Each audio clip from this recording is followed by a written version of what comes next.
untuk menolong kita, bahkan menuntun kita, maka ada sukacita dalam hati kita yang senantiasa kita rasakan. Karena itu Bapak Ibu Saudaraku yang kekasih dalam nama Tuhan, senantiasa kita berjuang dalam kehidupan kerohanian kita, seimbang dengan kita harus berjuang dalam kehidupan jasmani kita. Karena ketika kita memikirkan hal-hal rohani, Allah sedang memikirkan surga. Ketika kita memikirkan hal-hal jasmani, Allah sedang memikirkan kehidupan jasmani. Karena itu keseimbangan itu perlu, sehingga sukacita boleh ada menyala dalam hidup kita. Dan firman Tuhan yang akan kita renungkan hari ini, kami ambil dari Yesaya pasal 55 ayat 10 sampai dengan 11. Demikianlah bunyi firman Tuhan. Sebab seperti hujan dan salju turun dari langit dan tidak kembali ke situ, melainkan mengairi bumi, membuatnya subur dan menumbuhkan tumbuh-tumbuhan, memberikan benih kepada penabur dan roti kepada orang yang mau makan. Demikianlah firmanku yang keluar dari mulutku, ia tidak akan kembali kepadaku dengan sia-sia, tetapi ia akan melaksanakan apa yang kukehendaki dan akan berhasil dalam apa yang kusuruhkan kepadanya. Bapak Ibu Saudara yang terkasih di dalam nama Tuhan Yesus Kristus, ada satu hal yang harus kita perhatikan dalam firman Tuhan ini. Sesuai dengan apa yang kita dengarkan adalah, sebab seperti hujan dan salju turun dari langit dan tidak pernah akan kembali ke situ. Adakah sesuatu yang turun dari langit itu, yang turun dari surga itu boleh kita rasakan dalam kehidupan kita? Apa yang bisa kita rasakan adalah sukacita. Karena itu, kuasa firman Tuhan sungguh berdampak dalam kehidupan setiap orang. Baik itu orang percaya ataupun itu bukan orang percaya. Dampaknya apa? Adalah kepada orang percaya itu akan menerima janji Tuhan, dan kepada orang yang tidak percaya akan menerima konsekuensi, yaitu hukuman Tuhan. Itu jelas. Maka oleh karena itu kita harus memilih bagian mana yang kita butuhkan dalam kehidupan kita. Apakah kita akan memilih sebagai orang percaya yang bersukacita kepada Tuhan, karena intinya adalah orang percaya kepada firman Tuhan, maka hidupnya akan penuh dengan sukacita. Jadi bisa kita melihat di mana saja orang percaya kepada Tuhan itu hidupnya penuh dengan sukacita. Apakah di sana tidak ada masalah? Ada. Apakah di sana tidak ada problem? Ada. Apakah orang percaya itu tidak ada kesulitan? Ada. Lalu apa yang membuat dia bersukacita? Karena ada penyertaan Tuhan, karena akhirnya ada kemenangan, karena firman Tuhan itu tidak kembali begitu saja. Dia akan melakukan kehendak Allah dalam kehidupan orang percaya itu, sesuai dengan kehendak Allah. Ada 70 tahun bangsa Israel yang terbuang ke negeri asing. Lalu di sana mereka berjuang untuk bersyukur kepada Tuhan, mencari kemakmuran Tuhan, bersyukur kepada Allah atas kehidupan mereka, padahal mereka dalam pembuangan. Artinya adalah firman Tuhan memberikan sukacita, bukan berarti kita sudah keluar dari semua persoalan itu, dari semua kesulitan itu. kesulitan tetap ada, tetapi dia ditekan habis oleh firman Tuhan yang membangun sukacita dalam kehidupan kita. Karena itu Bapak Ibu Saudaraku yang dikasih dalam nama Tuhan, betapa pentingnya firman Tuhan bagi kita untuk membangun sukacita. Betapa pentingnya firman Tuhan bagi kita untuk membangun harapan. Sebab orang yang berharap akan keberhasilan didahului dengan sukacita dalam hatinya, didahului dengan sukacita yang boleh menyala di dalam hidupnya. Maka oleh karena itu salah satu untuk membangun sukacita itu adalah firman Tuhan. Maka jangan pernah henti-hentinya untuk menerima aliran daripada firman Tuhan itu dalam diri kita, sehingga dia akan senantiasa membangun kehidupan kita ke dalam satu kehidupan yang terbaik. Lalu ada pertanyaan, bagaimana caranya kita agar firman Tuhan itu membawa sukacita dalam kehidupan kita? Yang pertama adalah, sampaikanlah firman Tuhan itu kepada siapapun. Setiap firman yang kita sampaikan tidak sia-sia, tetapi dia akan sampai kepada sasarannya karena Tuhan yang mengarahkan ke sana. Bapak Ibu Saudaraku, kalau saja semua kita menjadi penyampai firman Tuhan. Firman Tuhan itu bukan saja konteks Bible, konteks Alkitab, tetapi firman Tuhan itu dalam konteks kehidupan sehari-hari. Kita berbuat baik, itu adalah konteks firman Tuhan dalam terjemahan kehidupan sehari-hari. Kita tidak menyakiti orang, itu adalah konteks firman Tuhan dalam kehidupan sehari-hari. Kita boleh mendorong orang untuk bersemangat, itu adalah konteks firman Tuhan dalam kehidupan sehari-hari. Maka oleh karena itu sampaikan konteks firman Tuhan ini kepada siapapun, membangun, memotivasi, mendoakan, dan bahkan juga memberikan semangat. Karena itu Bapak Ibu, tugas kita sangat banyak. Bukan tugas kita hanya mencari kehidupan jasmani saja, tetapi tugas kita sebagai orang Kristen adalah panggilan untuk menjadi berkat. Orang yang bisa menjadi berkat adalah orang yang diberkati. Diberkati oleh apa? Diberkati oleh Allah dalam firman Tuhan yang hidup di dalamnya. Maka kita terimalah aliran firman Tuhan hidup dalam kehidupan kita, supaya kita bisa menjadi berkat bagi orang lain dalam menyampaikan berita baik, dalam menyampaikan berita keselamatan, dalam menyampaikan berita pengharapan. Karena kita bukan saja hanya selamat, tetapi punya pengharapan untuk kehidupan yang kekal. Di dunia ini banyak agama, tetapi agama yang menjanjikan keselamatan itu adalah di dalam Kristus Yesus. Dan agama yang menjanjikan kehidupan di balik daripada kehidupan yang sekarang adalah Yesus Kristus, yang di dalamnya ada keselamatan dan di dalamnya ada kehidupan yang kekal. Orang akan mengatakan kehidupan itu adalah di dunia ini. Kalau kita boleh saja senang di dunia ini, maka itulah kehidupan kita, habisnya selesai. Tapi bahwasanya kehidupan kita ini ada kehidupan jasmani, ada kehidupan rohani. Di dalam kehidupan rohani itulah Allah yang menghembuskan napasnya itu di dalam roh yang menghidupi kita. Karena itu kita pelihara ini. Dan inilah yang membangun kekuatan bagi kita. Inilah yang membangun semangat bagi kita di dalam menjalani hidup dan kehidupan.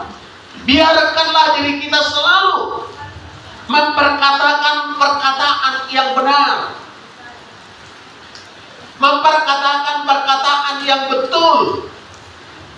Betul itu bisa sama dengan benar, tapi ketika ditambah akhiran dan awalan, itu bisa berbeda. Kebenaran tetap menjadi kebenaran, tetapi kalau betul itu ditambah dengan awalan dan akhiran menjadi kebetulan, maka itu sudah lain artinya. Padahal awalnya adalah sama, betul sama dengan benar. Dan kita ini bukan kebetulan menjadi pengikut Kristus, menjadi orang Kristen. Maka panggilan kepada kita sebagai orang Kristen adalah panggilan di dalam kebenaran, bukan kebetulan. Menjadi Kristen itu harus diklaim. Itu harus diimani. Saya menjadi Kristen ini adalah di dalam kebenaran, bukan kebetulan. Kebetulan opung saya menjadi Kristen, kebetulan orang tua saya menjadi Kristen, kebetulan suami saya menjadi orang Kristen, bukan. Tetapi kebenaran yang boleh tumbuh di dalam kehidupan kita, yang harus dibangun oleh Allah, yang sesuai dengan iman percaya kita jalankanlah. Bagaimana kita untuk memuji Tuhan di dalam Kristus Yesus yang memberikan keselamatan kepada kita. Bapak Ibu Saudaraku, biarkan diri kita selalu memperkatakan perkataan yang mulia. Apa itu perkataan yang mulia? Perkataan yang membangun orang, perkataan yang memotivasi orang, perkataan yang membangkitkan semangat orang, perkataan yang senantiasa membanggakan perasaan orang. Sebab banyak perkataan sekarang, ada perkataan yang menciutkan perasaan orang, ada perkataan yang menyakitkan hati orang, ada perkataan yang membuat hati orang menjadi tidak tenang. Tetapi orang percaya itu adalah harus membangun di dalam dirinya dengan satu perkataan yang mulia, yang membangkitkan semangat orang, yang membangkitkan harapan orang. Biarkanlah diri kita selalu memperkatakan perkataan yang adil.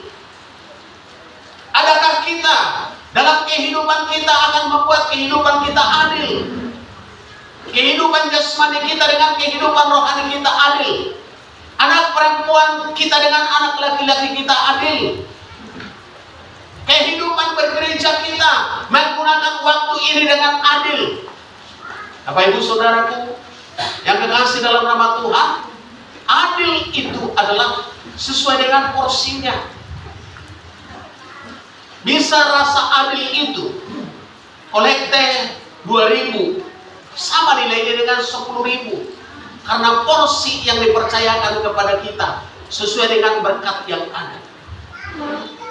Karena itu adilkah kita di dalam berkat Allah yang sudah dipercayakan kepada kita? Adillah kita dengan cara berterima kasih kita kepada Tuhan. Adilkah kita di dalam ungkapan-ungkapan kita kepada sesama? Dan seterusnya. Ada banyak rasa keadilan ini yang harus kita telisik, yang harus kita perhatikan, dan harus kita jabarkan di dalam kehidupan kita. Berikutnya Bapak Ibu Saudaraku yang kekasih dalam nama Tuhan, sebagai orang Kristen kita harus senantiasa memperkatakan perkataan yang manis. Ketika orang percaya itu pada gereja mula-mula memperkatakan perkataan yang manis, memperkatakan perkataan dalam kebenaran, memperkatakan perkataan yang senantiasa mengagungkan kemuliaan Allah, maka mereka bertambah. Bapak Ibu Saudaraku yang kekasih dalam nama Tuhan, ada pepatah orang Cina mengatakan, kalau engkau mau berdagang, jangan engkau tidak memakai sikap yang manis.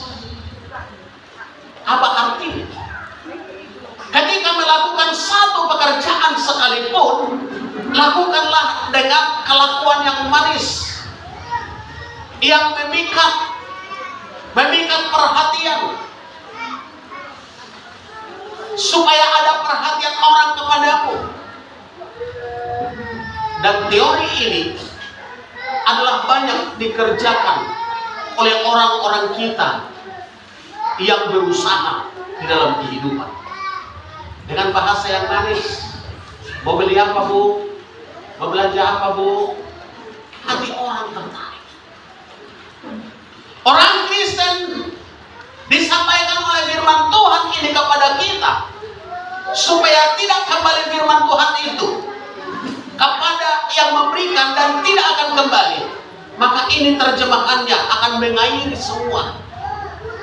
Aliran air itu akan mengairi semua pori-pori kehidupan di bumi. Maka ada yang dirasakan di sana yang manis. Maka orang Kristen itu harus mengusahakan dirinya menjadi yang manis. Sikapnya yang manis, bahasanya yang manis, dan seterusnya. Berarti ada keteraturan di situ. Hadirkanlah di dalam diri kita perkataan yang sedap didengar. Adakah kita berusaha untuk mengolah kata-kata kita yang sedap didengar? Atau adakah kita mengevaluasi diri kita bahwa tinggi suara saya ini tidak sedap didengarkan oleh samping saya? Atau nada suara saya ini adalah mengganggu orang lain? Atau bunyi daripada tape recorder di rumah ini mengganggu tetangga saya? Atau suara-suara kami adalah tidak disenangi oleh yang lain? Evaluasi ini bukan saja hanya evaluasi dalam diri, tetapi ini adalah evaluasi bagi yang mendengar, bagi yang melihat. Sehingga harus kita berusaha untuk memperkatakan, memperdengarkan bahasa yang sedap didengar. Bapak Ibu Saudaraku yang kekasih dalam nama Tuhan, orang percaya itu ditambahkan pada jemaat mula-mula itu karena mereka menarik, karena mereka disukai semua orang. Kenapa disukai semua orang? Dari bahasanya yang sedap didengar, dari tingkah lakunya yang sedap dilihat, dan lain sebagainya. Dan itu adalah bagian daripada perjuangan kita. Bapak Ibu Saudaraku, semua yang baik dan semua yang dapat dipuji.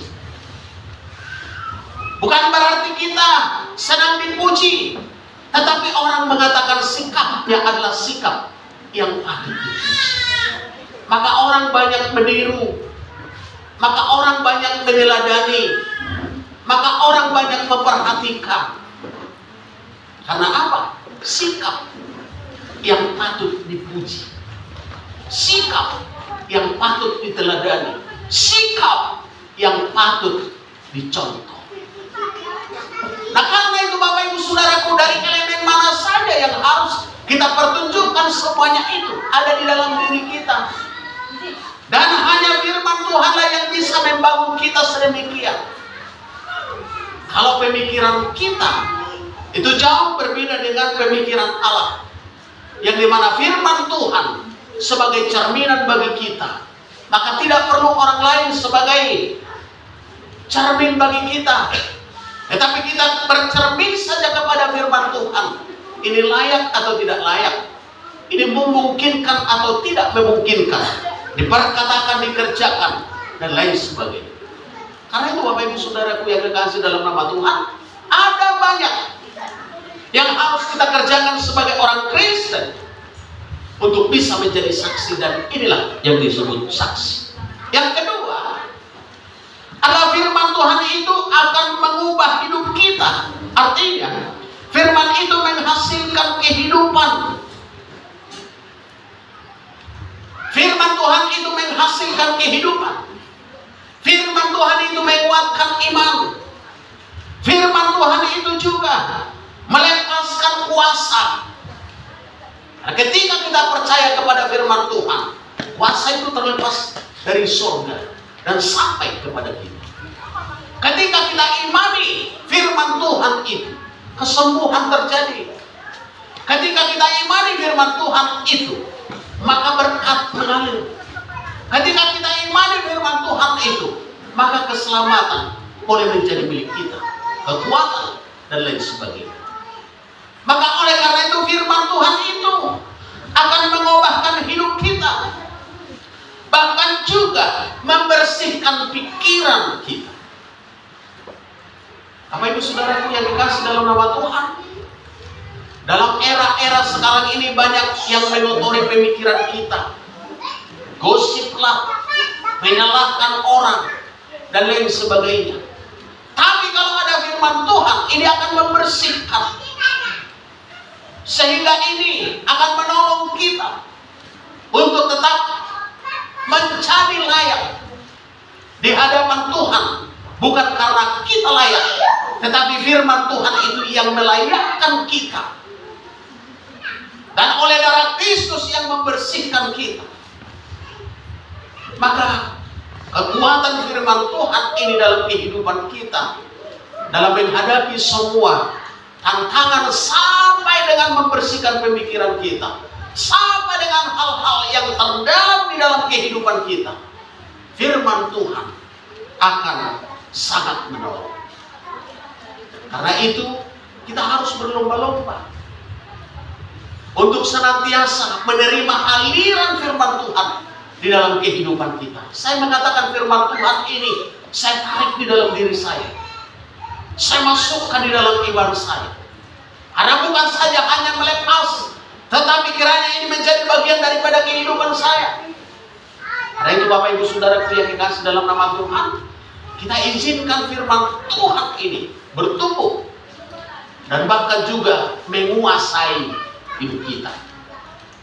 Karena dalam firman-Nya Dia berkuasa. Karena dalam firman-Nya Dia melaksanakan kehendak-Nya sebagaimana yang kita bacakan.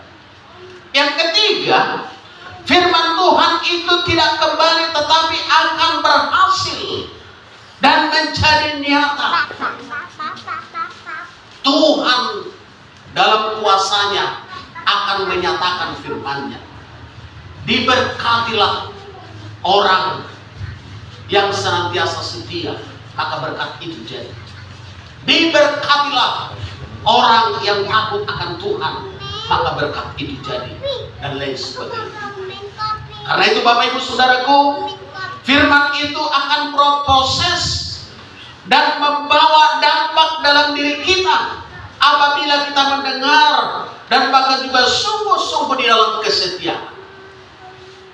Maka tidak akan kembali, tetapi sesuai dengan rencana dan rancangan Tuhan akan berproses dalam kehidupan kita untuk membangun kita. Karena itu Bapak Ibu, beritakanlah firman Tuhan itu dengan baik dalam suasana yang baik dan dalam suasana pun yang kurang baik. Artinya sikap baik kita itu sebagai terjemahan firman Tuhan disampaikan kepada yang lain, tetap tunjukkan sehingga kebenaran itu, sehingga keadilan itu, sehingga yang sedap didengar itu senantiasa bisa dirasakan oleh orang lain. Maka menjadi berkatlah orang-orang percaya itu dalam kehidupannya. Puji Tuhan. Demikian firman Tuhan hari ini. Tuhan Yesus memberkati kita. Kepada ibu kita yang bersama